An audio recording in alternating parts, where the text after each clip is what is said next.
Ēzelēna neparastais piedzīvojums. Jā! Noīdējās mazais ēzelītis, kas stāvēja kūtī, cieši piespiedies pie ēzeļmātes siltajiem sāniem. Ko tu ar to gribi teikt, mīļumiņ? Māmiņa pagrieza pret mazuli savu purnu un viegli piebakstīja viņam pie vaiga. Es uztraucos, noīdējās mazais ēzelītis. Par ko tad, mīļumiņ? Māmiņa ieplēta savas apaļās acis un izpūta siltu dvašu caur platajām nāsīm. Es nezinu, bet es jūtu sveša ēzeļa smaku. Nomierinies, mans mazais, ir taču nakts, ir pilnīgs klusums. Neviens vairs apkārt nestaigā. Laidies nu snaudā. Bet es dzirdu soļus! Mazais atkal ieīdējās un piesviedās ciešāk pie māmiņas sāna. Nevar būt. Ēzeļmāte iebubinājās, saslēsa savas garās ausis. Troksnis kļūst skaļāks. Ēzelēns iesaucās un ielīda mammai starp priekškājām. Drošs, paliek drošs. Jā, tagad es arī dzirdu. Ēzeļmāte pušķukstus teica un grozīja ausis uz visām pusēm, lai neko nepalaistu garām.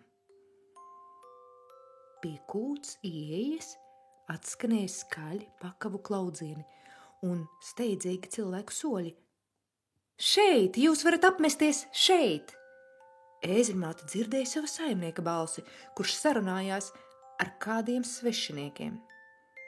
Šeit ir pietiekami silti un sausi, te jūs neviens netraucēs. Saimnieks noteica un pazuda aiz stūra. Kūtī ienāca svešs, noguris, izvārdzis ēzelis. Tam mugurā lakatos ietinusies sēdēja jauna meitene. Viņai līdzās gāja kāds bārdains vīrs ar spieķi. Vīrs nocēla meiteni no ēzeļa un apguldīja sienā.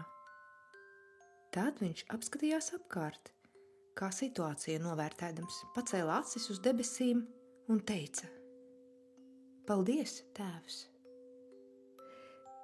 Tad vīrs notupās uz ceļiem pie jaunās meitenes, kura turēja savu lielo vēderu, un abi kaut ko klusi murmināja. Būs labi, Marija, Dievs ir ar mums.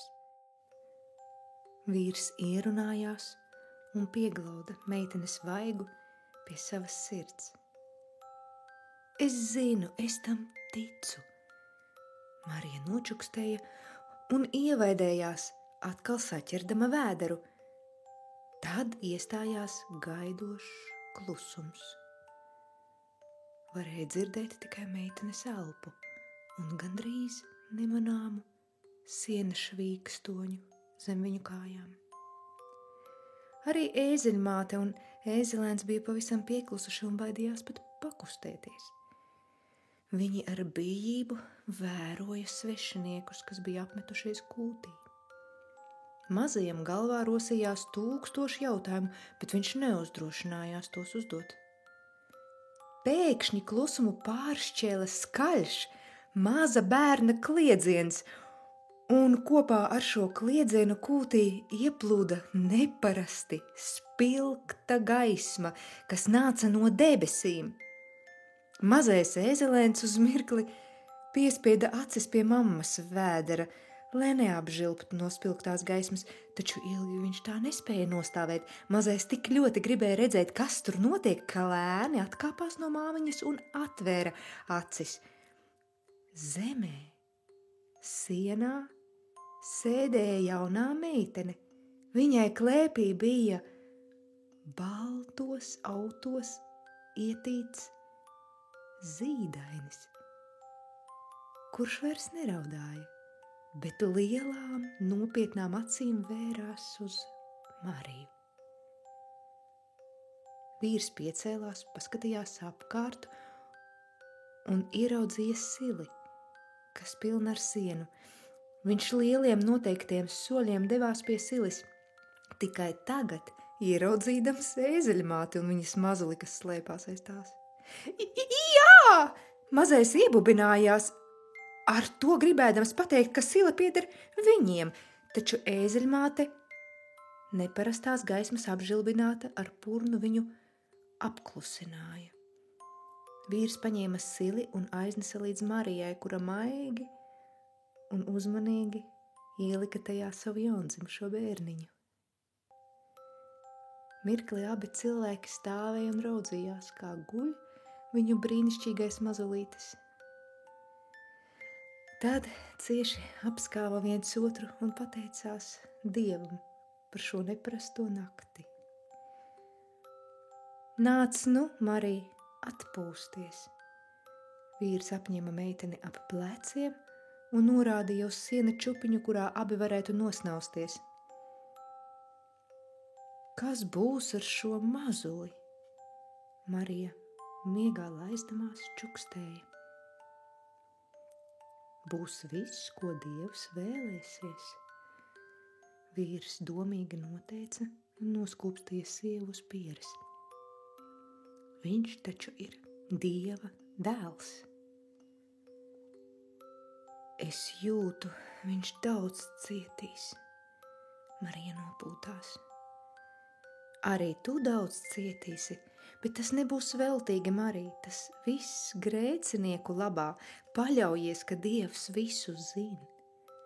Un Dievam ir vislabākais plāns. Tāpēc tagad mierā aizver acis un atpūties. Mums priekšā vēl grūts ceļš. Paldies, Jāzep, ka tu esi. Marija pasmaidīja un aizvēra acis. Es tev esmu un būšu.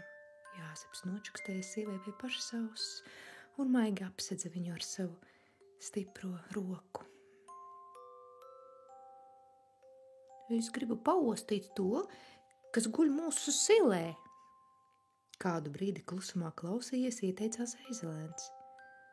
Un nesagaidījis mātes atbildi, pārgalvīgi devās uz priekšu. Ēzeļmāte tikko paspēja viņu noķert aiz pašas astes gala. Vai tad tu nedzirdēji? Tas, kas guļ mūsu silē, ir Dieva dēls. Viņa sarāja Ēzelēnu. Un vai tāpēc viņu nedrīkst paostīt? Mazais paskatījās uz māti ar jautājošām acīm. Es nezinu, nekad manā kūtī nekas tāds vēl nav noticis, bet es jūtu, ka pret šo bērnu jāizturas īpaši. Domāju, ka viņu vajag pielūgt, nevis ostīt. Kā tas ir pielūgt? Ēzelēns nesaprata.